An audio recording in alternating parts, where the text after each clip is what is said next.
Yeah, so I've been thinking about what kind of video I want to make next. And since I've been playing Night Rain most of the time, if not exclusively, I figured it would be a good game to go with. I've been posting some random runs, but I always want to, make more guide type stuff, which is most of my subs I think come from my guides, and it's kind of difficult because I'm a relatively small, in the Souls creator pool. Definitely there's a lot more channels that are bigger than mine and already have guides and this and that. And so I was thinking about what kind of guide I could make that could be useful and maybe a little bit more unique. And it kind of dawned on me that there's not that I have seen cover in the way that I want to cover this subject is how to optimize for builds early in the game. And this is not like that early in the game, but also as someone maybe more geared towards someone that hasn't had that many hours, spent that many hours in the game. So with that in mind, I just wanted to show you guys what some of the best builds that you could have access to semi-early or pretty early in the game could be. And yeah, let's take a look. So I feel like, a lot of the talk when it comes to relics is about god rolls, which is kind of unfortunate. I'm not too much of a fan of the way that the relic system is set up currently because it relies heavily on RNG, and you can get really lucky early on, which I have gotten lucky with some pretty good drops early on, but then again, it's like you could have like hundreds of hours and not get any god rolls, so to speak. But the game is actually quite generous in what you can have access to early on or semi-early. And so I just started this new file. I just wanted to show you guys. So this one, I downloaded the PS4 version of the game, just, because I wanted to go through the game again. And you get another platinum if you do everything again. So I have 2 platinums now for Night Rain. I have the PS5 one and then the PS4 now. So the PS5 version, you can see that I have almost 1,200 hours, and then this one I have 47 hours. And one of the things that I noticed is that because you kind of lose track of what you got early on, what you didn't get early on, as far as the relics that I have in my original file on the PS5. And going through the game again, it was nice to see that a lot of the best drops that I had, because you kind of have to make sure. I mean, it was very refreshing because it made the experience. Because the first time that I played the game through the game, I didn't really know, what the best combination of relic perks were, because the community was still figuring out what was what and what the meta is and all that stuff. And now that we kind of know what's what, it kind of makes you see whatever drops you do get, you learn to prioritize a little bit better. Whereas in the beginning, you just kind of put on whatever sounds good to you. But now I was able to make better use of some relics, even if it wasn't ideal, but they had, stronger perks, so to speak. So if a relic had maybe one really strong perk, but really 2 really bad ones, I would still use it over anything else that I had because it was, by far better. So the point that I'm trying to get to, I guess, is that a lot of the strongest relics that you can get for each class are kind of guaranteed. At this point, I've gone through all the remembrances with all the characters. So if I can go and show you guys, every character has, reached the last chapter in their remembrances. So now you get access to all the relics for each character that you get for doing the remembrances. And also you get access to some of the ones that only show up at the shop after you've beaten the game. So like this one only shows up after you beat the game, and also stuff like these vessels or chalices or goblets or whatever you want to call them. So I believe, I can't remember because I didn't pay attention, but I think this one, or the Spirit Shelter and the Sacred Earthly Grail and the Giant's Cradle, I believe these three only show up after you beat the game. I could be wrong. I think maybe one of them shows up before. Maybe the Earthly Grail shows up at some point, maybe when the Night Lords first appear, or maybe halfway through when the Night Lord, so Hailstorm, appears, and then the other two after you beat him. I can't remember, but in any case, you get access to these, which gives you different combinations that you can use for each character for the color coding.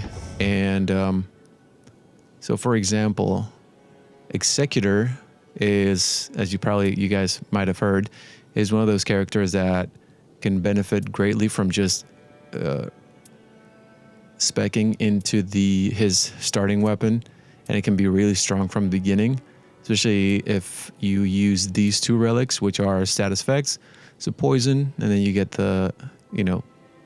it infuses your weapon with poison, and then you get a damage boost for poison proccing in the vicinity, and then the same thing with Chilling Mist and then Frostbite afflicted enemies. And then this relic is the one you get for completing the Remembrance, right? So this actually, it's pretty good because I like this perk. I think it's probably the strongest perk for Executor or effect. Roaring restores HP when art is active. Depending if you need to clutch it, rezzing your team or whatever. And it's a really tough Night Lord fight, and you're taking a lot of damage that could end your run if you don't have the roar on healing on roar. But this is pretty good. And also the HP recovery from successful guarding. It's not, like a goated relic, because the slowly restore HP for self and nearby allies is kind of a weaker perk, but the top two are strong enough. So there's those, but then you can also just buy a relic. So for example, this is a guaranteed relic that you can buy for Executor from the shop, and it boosts your skill, attack power, but it drains your HP. But then you recover HP from successful guarding, and then also you charge your ult from successful guarding. Basically, if you're parrying, that counts as guarding. So, or if you're just guarding, you're just holding block, and it'll heal you and charge your ult. So it's a pretty great role for Executor. So with these three, you have a really solid Executor build. That's guaranteed. Let's see. I forget if it's this shop or the other one. Okay, no, it's the other one. So you would have to have access to the collector signboard, which is the shop that opens up once you beat an Everdark Night Lord. And so this is where you can get that one. It's 3 sovereign sigils, and a lot of these are actually pretty strong. I didn't end up buying all of them, but this one is also really good, and I'll talk about it later. But this is great for Recluse, or for Duchess. It could be really good too, even for Revenant, depending on what your build is. But the other ones are pretty good, and this is the meta relic that a lot of people run for the Evergaol attack power boost, and then the Stone Sword Key and the treasure. I think it's okay. I wouldn't run it over anything else really that had Evergaol and another viable perk or effect. But it's pretty good. Like this Wilder one. The Wilder ones kind of become irrelevant once you get the relic for completing his Remembrance, because it's by far the best relic that you can equip as a Wilder. But yeah, that's why I haven't really bought a lot of these. And the same with the ones from the Small Jar Bazaar, because they're kind of just okay. This one is pretty good for a partial HP restoration, but the character specific ones, this is actually not as good as the collector signboard. This wilder one is kind of okay. The same with the, it kind of irks me that, for example, this one, they couldn't give the Guardian the vigor +3 and the endurance +3. It's like, it's not going to be OP if you just give the full value. Like, it kind of, yeah, it rubs me the wrong way that it's not the full value. It's not like dexterity +3 or intelligence +3, which it can go up to that. Or this one, mind +2. It's just silly to me because you're basically, your like 1 point is not going to make that huge of a difference. But I think they're just trying to be conservative, you know, in what they were offering as a guaranteed relic. But anyway, so let's keep talking about this. So that is a really good alternative, you know, for Executor. You have that. And one other thing is I wanted to talk about is, and it's something that I didn't notice immediately. Like, you'll notice that if you buy the additional vessels that you can get from the collector signboard for each class, so you get 2 more, and you get one that's like a unique, like a new color combination, and then you get one that's basically one that you already have access to is like the initial one, but it's just the order is reversed, which really doesn't seem to make much of a difference because you can, it's at the end of the day, like, let's see. So for example, for Executor, right? You get this one, it's like the default one, red, yellow, yellow. And then you buy the one from the shop and it's yellow, yellow, red. And it's virtually the same thing.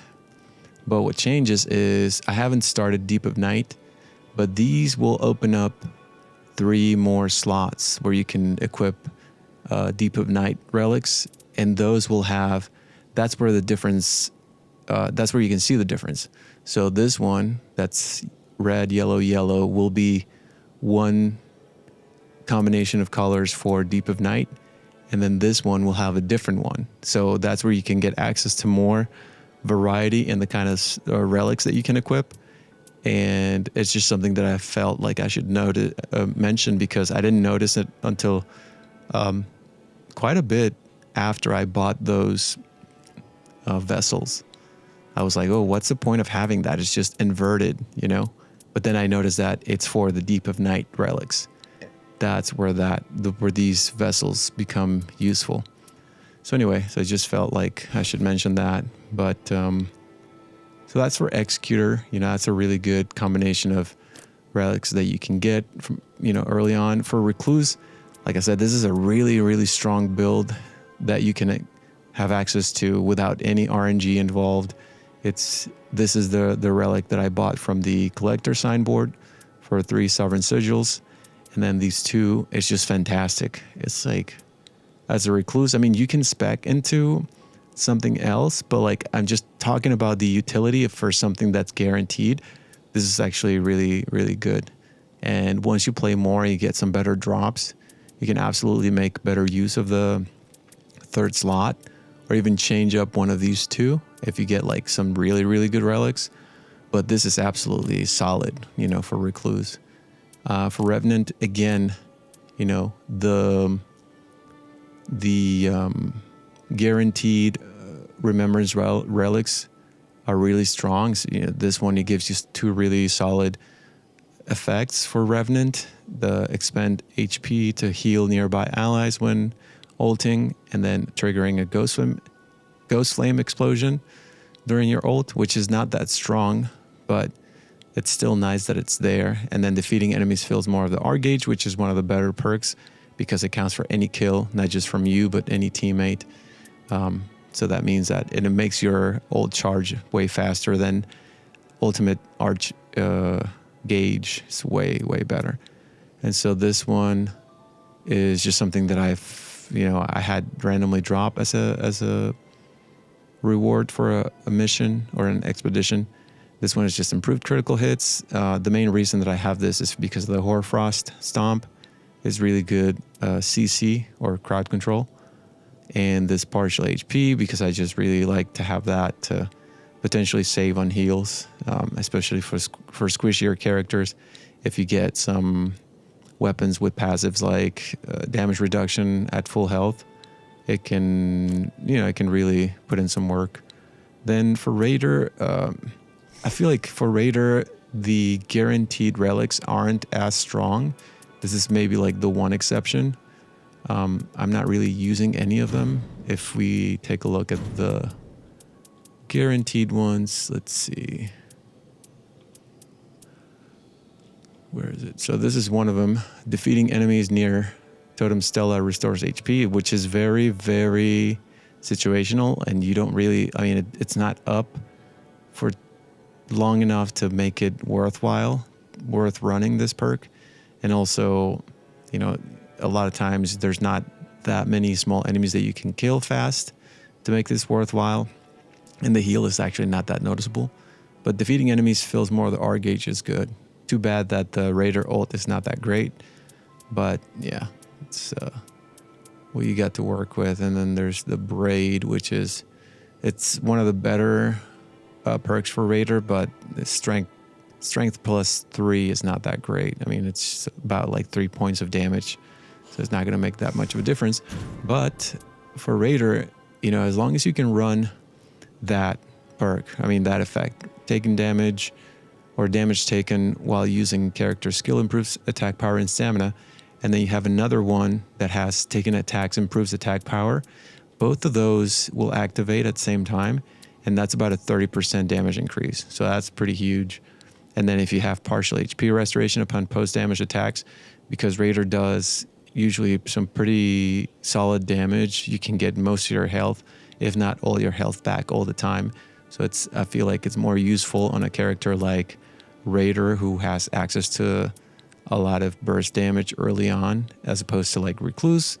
If you run partial HP restoration with Recluse, it might not, that's more like halfway through the run if you're lucky, or like at the end where you're putting out some decent damage, and you could actually, get most of your HP back. But I don't find it as useful. So for Raider, like I said, this is more RNG dependent. You have this one that's guaranteed, and then the Braid, like I showed, is one that's, just doing the remembrance. You're going to get that. But for Raider, it's also really good to run crit builds, which I actually don't have one saved, I don't think. Yeah, I don't have it, but you get a really nice relic, for example, with the Everdark. Where is it? I don't have it here. I haven't beaten. Yeah, I haven't beaten. That's why I don't have a crit build on this file. But if you beat Everdark Gaping Jaw, his Relics is actually pretty good. Here's the regular version, which is improved critical hits +1. And then that version of this relic has another improved critical hits, just the regular, not +1. And then critical hit boosts stamina recovery speed. So it's really strong, and you can stack up a lot of critical hit damage and wipe out like half, if not most of of like a mini boss's health, or like even a final boss, a final Night Lord, a day 3 Night Lord. You could do like huge chunks of damage to their health bar. So as you can see, I have partial HP, and then taken attacks improves attack power, and then damage taken while using character skill. And then this one is something that I just dropped. Improved stance breaking when two-handing, which is only 5%.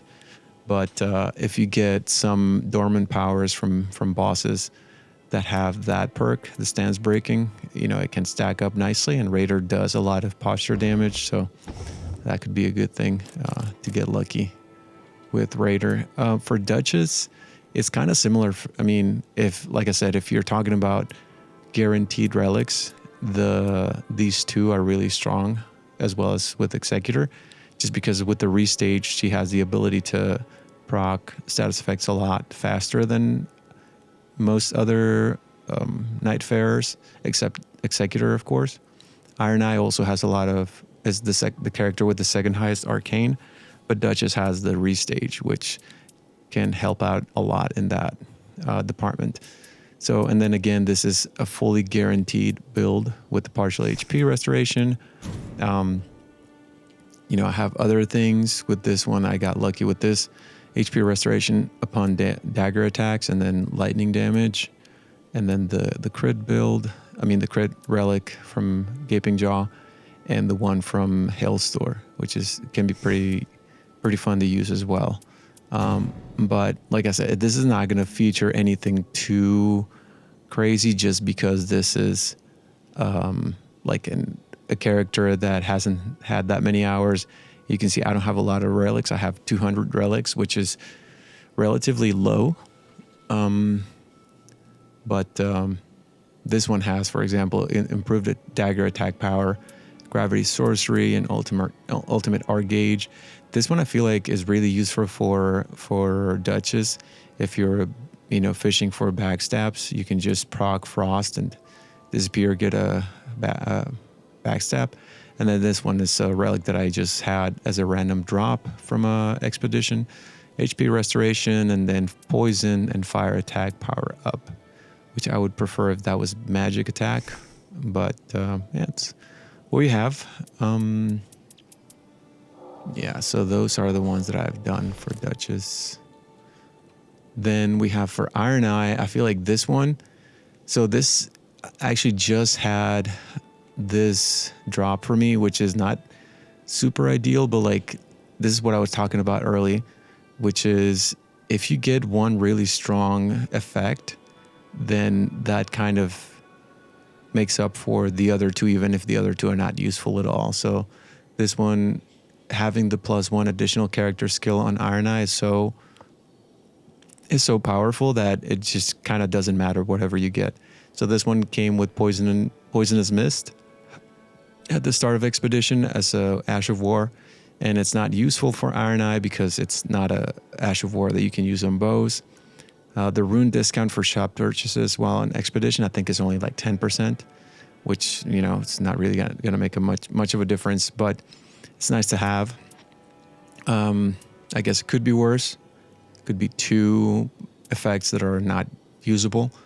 But then this one is another lucky drop, and this one, even though it's only 2, they're really strong effects. So improved bow attack power, and then defeating enemies fills more of the R gauge is great. And then this one, I just kind of got lucky with this, which is for Iron Eye. If you're running a ranged Iron Eye, HP restoration upon bow attacks can give you a lot of sustainability. And then the other 2 kind of don't matter. Like you're not going to be casting Godslayer incantations too much as an Iron Eye.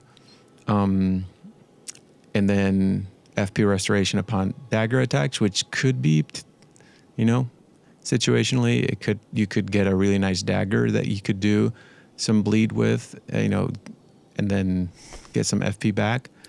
But another strong combination, for example, involves if you're fighting any Night Lords that are weak to Holy. This relic that you can get from his remembrance is pretty useful. Boost thrusting counterattacks after executing art. So just shooting your bow at an enemy when they're mid-attack after you use your ult, and then improve bow attack power. And then starting armament deals holy damage. That way you have a guaranteed holy weapon. This one is attack. I'm using it because of the attack power increase for each Night Invader defeated. And then FP restoration upon bow attacks. Improved critical hits, and defeating enemies fills more of the R gauge. This is a really good relic. The FP is kind of situational. You're not going to be maybe using FP as much as an Iron Eye as opposed to other classes. But the improved critical hits is pretty good. And then the defeating enemies fills more of the R gauge is the strongest effect on this relic. So all in all, you can get lucky and run something like this. Guardian is another one that, the final reward for his remembrance is a really solid relic.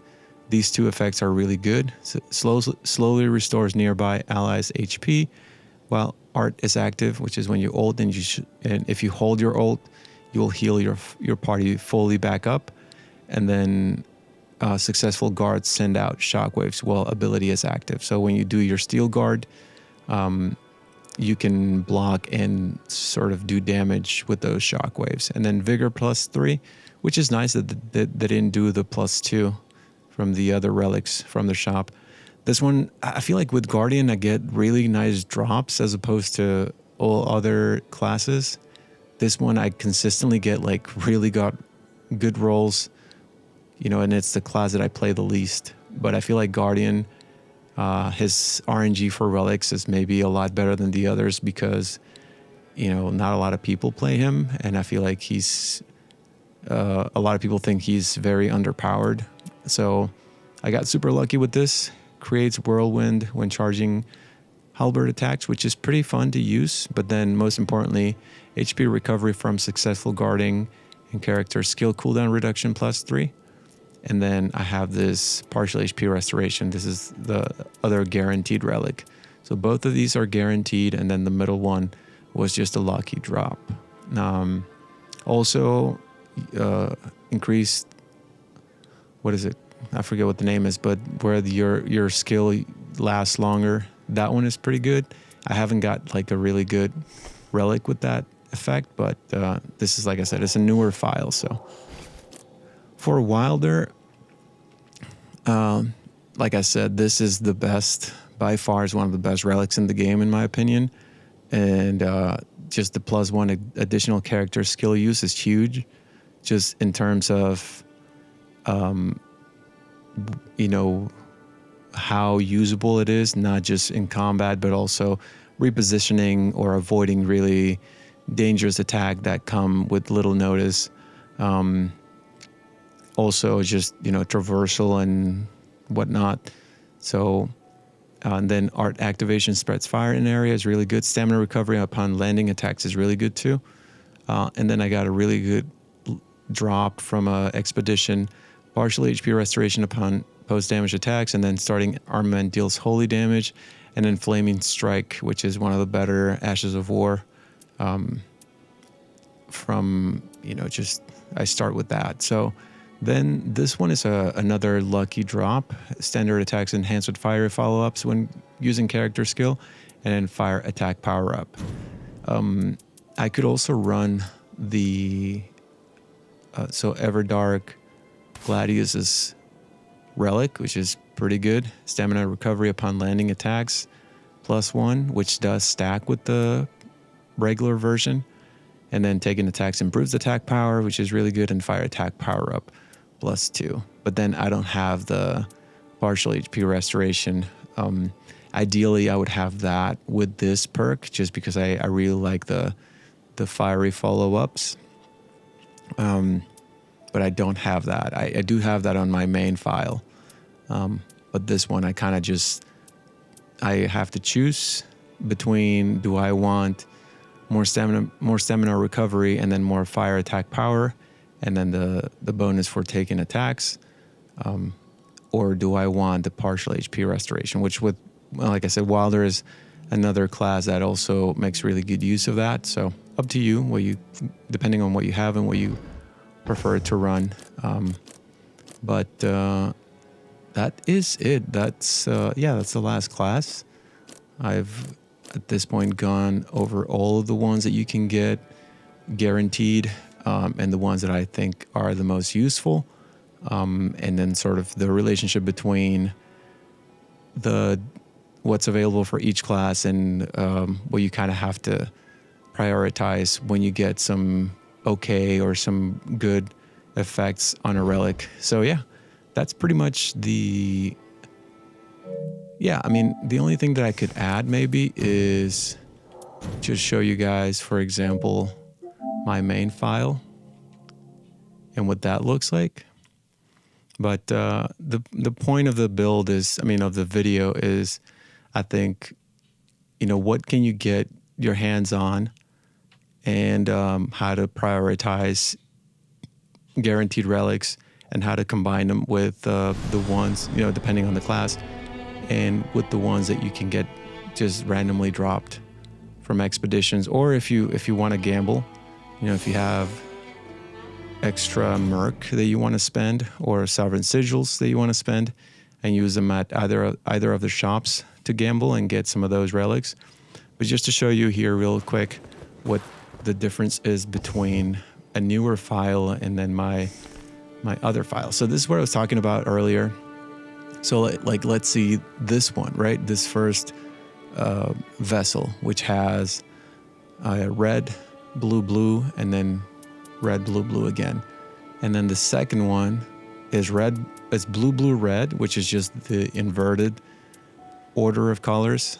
Blue, blue, red, but then you get access to green, green, yellow, right? Whereas this one is red, blue, blue. And that's the case for each class. Oh my God. I never got used to that. So this one, right, for Raider. Red, green, green, red, green, green. But then the second one, green, green, red, has yellow, blue, blue. And yeah, like I said, so it's different for everybody. But so for example, this is what some of the builds look like once you've played X amount of hours, hundreds of hours, and you've got, you know, some good drops, or if I've gambled a bunch on this file. So it's a combination of good drops from expeditions and gambling. So for example, this build, right? This is a really good build for sustainability. It has HP restoration upon dagger attacks, vigor +3, improved death blight resistance, which in itself is not that useful, but you're going to see why it's useful later. And then FP restoration upon dagger attacks, improved carrion sorcery. Mind +1 is not great, like that could be a lot better, but it's at least a little bit useful. And then improved curved greatsword attack power, which I'm not using for that specific perk, but if I were to get like Morgoth's curved greatsword, then that would be a nice bonus. And then partial HP is the main reason that I'm using this, and the changes compatible armament skill to chilling mist, because it's really good for Duchess, like I had said before, with the Caligo relic. So this is a lot of really good stuff, you know, for sustainability and damage and whatnot, right? But then we look at my deep relics, right? And this one has improved damage negation at low HP. Okay. This is not the build that I was trying to showcase.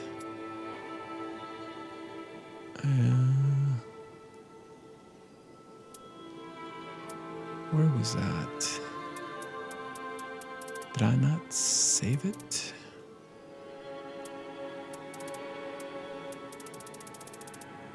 I guess I didn't save it, but I had another...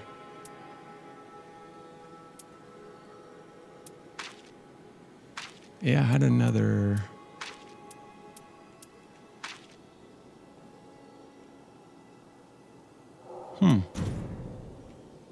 I guess I didn't save it.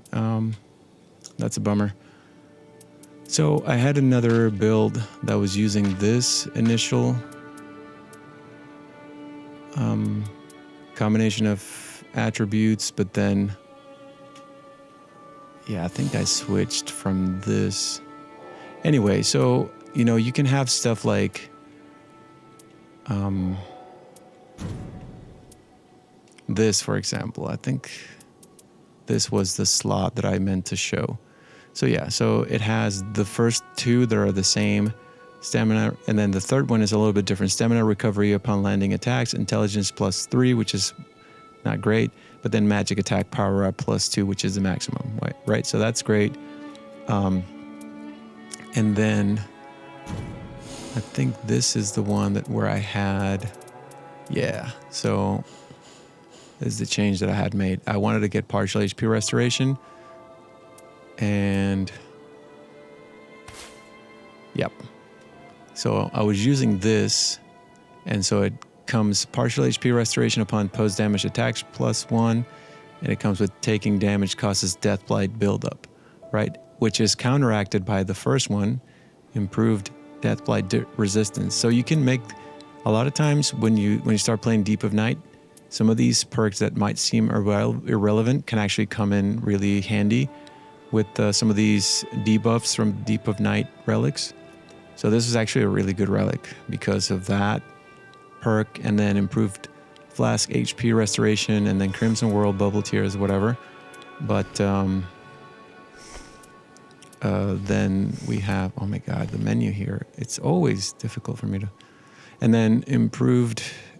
So this one I can actually switch out for something else because I already have stamina recovery upon landing attacks, and it's the regular version that doesn't stack with itself. So I could switch it to something else more useful, like magic or sorcery. So attack power, right? So I could go with affinity or magic or sorceries and then see what I can get. So this one, for example, if I wanted to just use this one just for the sake of an example, affinity attack power +2, I would have to be mindful of the other one that also has rot buildup, right? And since I don't have any rot mitigating relics anywhere else, I would have to be super careful that way. But this one has magic attack power up +3. Let's see what else. Oh, did I do the wrong thing? Oh yeah, I did incantations. I was not trying to do that. Magic attack power. Sorceries is what I was trying to get. So this one is sorceries +1, reduce flask HP restoration and sleep resistance, which is not great. This one, opaline hard tier. Flask also heals allies. So I could use that. I think I had a +4 somewhere. Maybe not.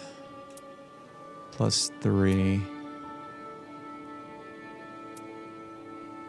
Affinity attack power. Or this, I could just go with this and it has no debuffs. Has affinity attack power, which it goes for magic, holy, lightning, and fire.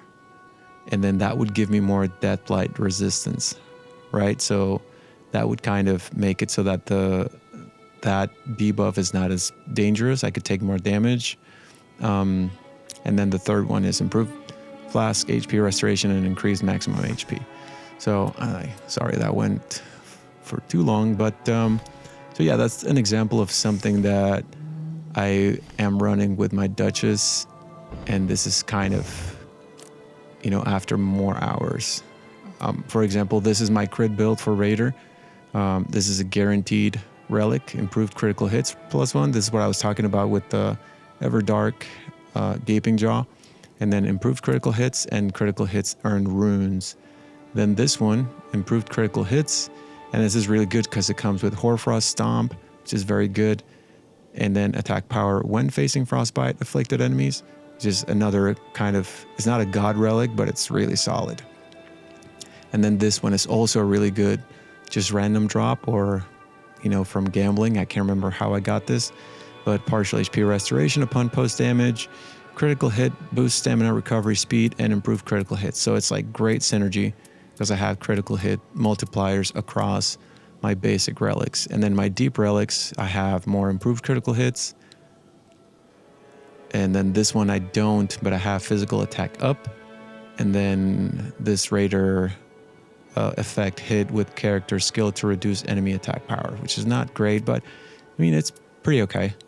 So I get a little bit more physical attack power, which is basically the what the Raider does mostly, if you're just building him regularly. Then for Revenant, I don't play her too much, but I have this. Expend full own HP to fully heal nearby allies, and then attack power increase for each Evergel. This one, defeating enemies fills more of the R gauge, improved poison damage negation, fire attack power up +2.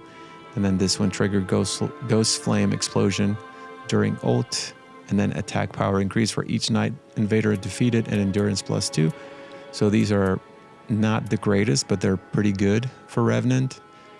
This one has improved Frenzied Flame incantations. I try to get stuff that doesn't have debuffs, so this is actually pretty solid for her. Also improved poison damage negation when knocked back by damage and affinity damage negation. FP restoration upon fist attacks, which her starting weapon is not a claw. Even though it looks like a claw, it's a fist weapon. And damage negation at low HP, physical attack out +2. And then this one just flask HP restoration and max HP. With some debuff for taking damage causes rot buildup. Then I'm using for Recluse, I guess I could use, I should have one with her, yeah. So this one, for example, with her starting, or like her Remembrance relics, right? These two, they're really good. And then this one has Vigor +3 and magic attack power +2. This more HP, reduce FP consumption, attack power, whatever. But this is more for the magic attack power up +2. And then affinity attack power +1. That's one of the ones that I'm running. But then there's this other one has HP restoration upon post damage attacks, poise, and magic attack power up. And then the Everdark Augur Relic, which is more HP basically, so that you can take a little bit more damage maybe. Sorceries, affinity damage negation, Crystalline Sorcery, and more Crystalline Sorcery, for example. Oh my god. And then this for Executor, while using character skill, unlocking use of Cursed Sword restores HP, improved initial standard attack, and starting armament deals fire damage. Roaring restores HP because I really like that. And then this is a really good roll for Executor because it comes with Chilling Mist and attack power up when facing Frostbite afflicted enemy. Then this one is a really good roll that I run a lot actually with more than one class, but partial HP restoration upon post-damage attacks, stamina recovery upon landing attacks. Both of these are really strong, just on the same relic. So the third one can be kind of whatever. Mine +2 is not great, but it's at least a little useful. And then flask HP restoration, R gauge charge, successful guarding, more flask HP restoration, and defeating enemies fills more of the R gauge. And then critical hits boost stamina recovery speed, slowly restore HP for self and nearby allies, and then physical attack up +2. And I'm sure that I have so this is where I'm running. Maybe I don't have it. I should have it, yeah. So this one, for example, I'm running the guaranteed relics with the one that I was just talking about with the partial HP restoration. So the one for Caligo with Frostbite and the one for Noster with poison, and then partial HP restoration and stamina recovery. And then the others on that are improved vigor and endurance, reduced arcane and HP restoration upon katana attacks, and then slowly restore HP when ability activation, and reduce FP consumption, flask HP restoration, and defeating enemies fills more of the R gauge. So, you know, all in all, some pretty okay rolls, nothing too crazy. But then, let's see, with Wilder, this is my crit build, for example. So again, Gaping Jaws, Everdark Gaping Jaws, Relic, and then this one, HP restoration, post-damage attacks, and then critical hits, and then more critical hits, Hoarfrost Stomp, lightning damage, more critical hits. This one just I have because of the blot loss and skill use, and more critical hits. But then you have this, which is one of my favorite combinations to run, and it's his Remembrance. You know, after you finish, this is actually, to get this, you have to beat the last boss using the larval tier, which is, just in case you guys haven't seen it, it looks like this. So you have to equip that and then beat the final boss, and then you get that. You finish his Remembrance and you get that as a reward. And then the one for Everdark Gladius. And then what I was talking about, I really like the fiery follow-ups with the partial HP restoration. It's really solid. And then the other three, skill use inflicts blood loss, damage negation low HP, damage negation when knocked back, and affinity damage negation. I could actually switch this one. So for this, because it gives me partial HP restoration upon post damage and defeating enemies fills more of the R gauge. And then this I could just switch out for another one that has that and gives me a different effect. So for example, this one, fire attack power up +2. So I could use that since I have partial HP restoration on this one and I don't need it. But if I'm not doing Deep of Night, I would just switch back to the other one. So this guy.